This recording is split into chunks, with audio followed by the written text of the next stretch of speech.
ஏங்கா, இங்க ஏதாவது கிடைச்சு சிலை இருக்கிற இடம் தெரிஞ்சிரும் போல இருக்கே. ஷோ, ஏதாவது பண்ணி பெரியவரை தடுக்கலாம்ல. நான் அவர்கிட்ட சொல்லி பார்த்துட்டேன்டி.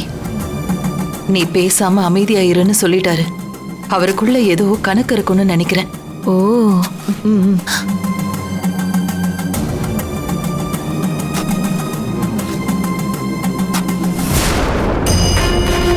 சூரியன் உச்சிக்கு வர இன்னும் 1/2 மணி நேரம் தான் இருக்கு.